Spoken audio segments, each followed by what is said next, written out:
از بچگی به همون گفتن که اگر میخوای تغییرات بزرگی ایجاد کنی، اگر میخوای توی کار موفق بشی، حتما باید انگیزه داشته باشی.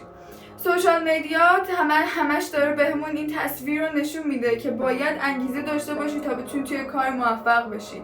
همش داره این تصویر ذهنی رو بهمون میده که آدم‌های موفق دنیا همیشه پر انگیزه و پرقدرت دارن کارشون رو انجام میدن و هیچ وقت خسته نمیشن و مثل یک ربات پر انرژی، فول آف انرژی، همیشه دارن کاراشون رو روال میبرن جلو. در صورتی که هیچ کدوم از اینا اصلا واقعیت نداره. همشون یک سری دروغی هستن که ما باورشون کردیم و اصلا اینطوری نیست. واقعیت هیچ وقت اینطوری نیست، چون ما هممون انسانیم و احساسات مختلفی رو تجربه میکنیم.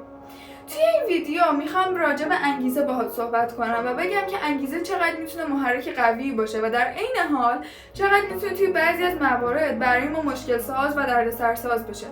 میخوام بهت بگم که چرا ما نباید منتظر انگیزه بمونیم تا کارهامون رو شروع بکنیم و همچنین نمیخوام برگردم راجع به این صحبت بکنم که نه، تو باید دیسیپلین داشته باشی، باید بدون هیچ احساسی کارتو پیش ببری، هر چقدر سخت بود تحمل کنی. آره خب تا یه حدی اینا هم هست، ولی خب ما که ربات نیستیم. قراره در کنار هم یاد بگیریم که چطوری میتونیم با احساسات بهتر این کار رو انجام بدیم و این سختیشو یه کوچولو برای خودمون کمتر بکنیم. به خاطر اینکه خب همونطور که بهت گفتم ما ربات نیستیم. درسته تا یه جایی باید اون سختی‌ها رو تحمل کنیم، باید کنترل مغزمون رو خودمون بگیریم دستمون. اما نمیخوام مثل ویدیوهای انگیزشی برگردم و بگم که اصلا انگیزت مهم نیست، تو باید دیسیپلین داشته باشی و اینجوری. خب نه، باید اول یاد بگیریم که اصلا از کجا میتونیم شروع بکنیم که این دیسیپلین رو بسازیم. میخوایم راجع به ساخت دیسیپلین با هم صحبت بکنیم. خب از اینجا شروع بکنم که اصلا انگیزه چیه. میخوام بهت یه سناریویی رو بگم که احتمالاً تجربهش کردی. در نظر بگیر که مثلا داری توی اینستا یا تیک تاک یا یوتیوب اسکرول میکنی، یه چند تا ویدیو یا ریلز انگیزشی میبینی که بهت میگه که پاشو زندگی تو تغییر بده و از این چیزا. اون موقع توی مغزت دوپامین ترشح میشه و تو انگیزه داری، ذوق داری، هیجان داری که پاشی بری زندگی تو تغییر بدی. خب شروع میکنی یه سری کارا رو انجام میدی، یه سری چیزهای جدید انجام میدی، ولی تا کی؟ 2 روز، 3 روز، 6 روز، دیگه نهایتا خیلی بشه 2-3 هفته. هیچ وقت انگیزه بیشتر از این دوام نمیاره و بعد از اون دوباره سقوط میکنی، دوباره برمیگردی به همون روتین ها، به همون عادت های اشتباه و همه چی از اول تکرار میشه. همینه دیگه، نه؟ تجربهش کردم. خودم هزاران بار این چرخه رو تجربه کردم و میدونم دقیقاً چه احساس بدی داره. خب تو رو نمیدونم، ولی من از این یه فرصتی که بهم داده شده برای زندگی کردن نمیخوام اینجوری استفاده کنم. نمیخوام توی چرخه منفی بیفتم و هی انگیزه بگیرم 2 روز یه کاری انجام بدم بعد دوباره بذارمش کنار. خب این قرار نیست به هیچ جا برسه. میخوام با هم یاد بگیریم که چجوری میتونیم مستمر باشیم توی کارهامون و چجوری با استمرار کارهامون رو پیش ببریم و توی این چرخه نیفتیم که 2 روز بالا باشیم و دوباره هی بیایم پایین، یه ماه پایین باشیم، دوباره 2 روز دیگه بریم بالا. نه، میخوایم یاد بگیریم که چجوری میتونیم این استمراره رو بسازیم و منتظر انگیزه نباشیم تا کارمون رو انجام بدیم. انگیزه مثل تمام احساسات دیگه‌ای که تو تجربه میکنی یک احساسه. با ترشح دوپامین بعد از اینکه اون ویدیوی انگیزشی رو دیدی، تو احساس انگیزه میکنی. و خب اگر ازت بپرسم تمام روزهای ماهو خوشحالی، 100% میگی نه. یا اگر ازت بپرسم تمام روزهای ماهو غمگینی، خب 100% بازم نه. احساسات تو گذران، میان و میرن، مثل یک رودخونه جریان دارن و هیچ وقت ثابت نیستن. انگیزه هم یه بخشی از اون احساساتته. یک نوع احساسه که تو برای یک مدتی تجربهش میکنی و بعد از اون تموم میشه و تو دیگه انگیزه رو قرار نیست تجربه بکنی. پس وقتی که انگیزه میره، تو باید یاد بگیری چجوری بدون اون انگیزه به کارات ادامه بدی، چون اون احساس میتونه 1 روز 2 روز با تو همراه باشه و قرار نیست که ثابت همیشه باهات باشه. ما منتظریم تا انگیزه بیاد سراغمون، شرایط پرفکت باشه تا بریم کارمون رو انجام بدیم. به بهونه‌های ذهنمون گوش میکنیم، حالا اینجوری شد بعدن، حالا الان مثلا انگیزه ندارم بعدن شروع میکنم و این بهونه‌های الکی داره شروع کردن تو رو هی میندازه عقب و عقب‌تر. اینجاست که باید یاد بگیریم انگیزه ها رو بذاریم کنار. نباید منتظر انگیزه باشیم تا شروع کنیم، چون اصلا موضوع چیزی فراتر از انگیزه است، چیزی که بهش میگیم دیسیپلین، انجام کارهای سختی که شاید برات خوشایند نباشن. میخوایم یاد بگیریم که چطوری میتونیم این دیسیپلین رو بسازیم. باید یاد بگیریم که ذهنمون رو کنترل کنیم. خب من کاملا تجربهش کردم که این کار خیلی کار سختیه و قرار نیست یک شب اتفاق بیفته و قرار نیست مثل این ویدیوهای انگیزشی اینستا دیسیپلین دیوید گاگینز و مثلا که تمام انگیزه ها رو بذاریم کنار، سخت مثل ربات بیفتیم رو کارام اینا. نه، خب برای شروع واقعا این چیز سختیه و نمیتونیم از پسش بر بیایم دیگه. باید واقعی باشیم، قدم به قدم توی این مسیر باید پیش بریم، چون مسیری نیست که یک شب ساخته بشه. میخوایم از قدم‌های کوچک شروع بکنیم و ببینیم چجوری اون میتونیم انگیزه آهنینی که راجبش و اون دیسیپلین آهنینی که راجبش صحبت میشه رو بسازیم. خب ببین، همه ما فکر میکنیم باید انگیزه داشته باشیم، یک کار رو شروع بکنیم، از اون کار نتیجه بگیریم. این چیزیه که این الگوییه که ما فکر میکنیم باید باشه، انگیزه باشه، بعد عمل باشه، بعد نتیجه باشه. خب در صورتی که اصلا اینطوری نیست. این چرخه کامل باید عوض بشه. هیچ وقت انگیزه نباید اول باشه، چون انگیزه مقیاس تو نیست. تو کاری که باید انجام بدی رو در هر صورت باید انجام بدی، چه انگیزه باشه چه نباشه. پس مقیاس باید چه شکلی باشه؟ انجام اون کار با این که شاید تو انگیزه نداری و برات سخته، انجام اون کار که حالا با یک سری تکنیک های برای شروع کردن انجام اون کار راحت تر میشه، تلاش کردن برای اون کار و بعدش انگیزه نتیجه‌ایه که تو میگیری. چون بعد از اینکه توی کاری رو انجام میدی، یک کار سختی رو به نتیجه میرسونی، توی مغز دوپامین ترشح میشه، اما این بار دوپامین واقعی، دوپامینی که ارزشمنده، دوپامینی که تو بهت انگیزه های واقعی میده، انگیزه های درونی برای ادامه دادن، نه صرفا یه ریلزی که تو اینستا دیدی یا یه پست انگیزشی.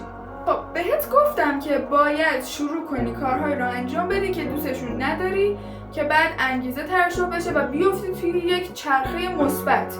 کار انجام بدی، انگیزه سالم، انگیزه که درونیه بگیری و با اون انگیزه بری یک کار بعدی رو انجام بدی و این چرخه هی تکرار میشه. حالا چطوری میتونیم این چرخه رو شروع بکنیم؟ شروع کردن خیلی کار سختیه. مشکل 90% آدما با شروع کردن، چون تحقیقات نشون دادن بعد از اینکه آدم‌ها شروع میکنن، ادامه دادن اون کار خیلی برای مغزشون ساده تره تا شروع کردن اون کار. میخوایم راجع به این صحبت بکنیم که چجوری میتونیم شروع بکنیم که به اون انگیزه برسیم و بیافتیم توی یک چرخه مثبت، چیزی که بعد انگیزه های درونی میره و حتی باهاش عادت میکنیم وقتی که انگیزه نداری هم اون کار رو انجام بدیم. توی کتاب عادت‌های اتمی، جیمز کلیر نویسنده کتاب یه مثال خیلی خوبی میزنه. داشته توضیح میداده که چطوری ما میتونیم عادت بسازیم، ولی من اینجا میخوام ازش به یک شکل دیگه استفاده بکنم. جیمز کلیر میگه که تو حتی برای شروع روزی وسایلتو جمع کن، 5 دقیقه برو باشگاه تمرین کن و بعد از 5 دقیقه برگرد بیا خونه. فقط 5 دقیقه برو تمرین و بعدش برگرد خونه. خب شاید الان اینطوری باشه که دیوونه ای، این همه وسیله جمع کنم برم باشگاه 5 دقیقه تمرین کنم برگردم. خب موضوع اینجاست که تو قرار نیست 5 دقیقه تمرین کنی، تو فقط داری مغزتو گول میزنی که ما فقط قراره 5 دقیقه یک کار رو انجام بدیم. خب چون تو 100% اگه بری باشگاه قرار نیست 5 دقیقه تمرین کنی دیگه. اونجا دیگه اینجوری میشه که من این همه راه اومدم باشگاه برای 5 دقیقه و ادامه میدی اون تمرین رو.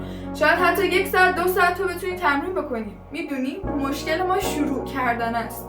شروع کردن حتی اگر با 5 دقیقه باشه، تو بعدش میتونی به راحتی بیفتی رو دور و ادامه بدی. پس مشکل ما فقط اون قسمت شروعه. مشکل 90% آدما فقط شروعه. حتی اگر رفتی باشگاه 5 دقیقه تمرین کردی و مغزت بهونه آورد که فقط 5 دقیقه، اوکی، 5 دقیقه تمرین کردی دیگه، برگرد، تموم شد. چون با تایم های کوتاه و قدم های کوچیکه که میتونیم شروع کردن رو برای خودمون آسان تر بکنیم. میگی چرا؟ برای اینکه تحقیقات نشون دادن که مغز ما به اینکه تو اون کار رو چجوری انجام میدی، چه تایمی انجام میدی، با چه کیفیتی انجام میدی، چقدر تمرکز داری موقعی که داری اون کار رو انجام میدی، اهمیت نمیده. مغز تو فقط براش مهمه که اون کار انجام شه. میدونید چرا؟ چون وقتی که اون کار انجام میشه مسیرهای عصبی بین نورون‌های مغز تقویت میشن و تو چقدر هر وقت اون کار رو بیشتر و بیشتر و بیشتر انجام بدی اون مسیرهای ایجاد شده تقویت میشن، اتصال بین نورون‌ها قوی‌تر میشن و اینجاست که وارد بحث ساخت عادت میشیم که حالا باید راجبش توی یک موضوع کاملا جدا صحبت بکنم. ولی این مسیرها که قوی‌تر میشن و اتصال‌ها که به هم قوی‌تر میشن تو راحت‌تر میتونی شروع بکنی چون مغزت عادت کرده. و جدای اون شروع کردن و انجام دادن یک کاری به صورت مستمر به تو این هویت رو میده که نه واقعا داری تلاش میکنی. همونطور که توی ویدیو قبل راجع به هویت و راجع به این تصویر ذهنی که نسبت به خود داری صحبت کردیم، انجام این کارها حتی بدون کیفیت، با کمترین تمرکز، با بدترین حال، با کوتاه‌ترین زمان میتونه به تو یک هویت جدید رو بده. برای اینکه مغزت داره یک سری داده جدید دریافت میکنه که واقعا به صورت مستمر حاضر شد یک کار رو انجام بده و به تو یک هویت جدید رو میده که وقتی میگی یک کار رو انجام میدم واقعا انجامش میدی. میبینی؟ هویت جدید ساختی که با اینکه تایم های کوتاه، تایم های خیلی کم اون کار رو انجام میدی حتی بدون کیفیت، مغزت یک هویت جدید گرفت که واقعا میشه، واقعا من میتونم که بگم یک کار رو انجام میدم و انجام بدم. خب این هویت جدید خیلی تو رو میندازه جلو چون مغزت باور پیدا میکنه که اگر واقعا بخوای کار رو انجام بدی انجام میدی و این شروع کردن رو برای تو خیلی آسان‌تر میکنه.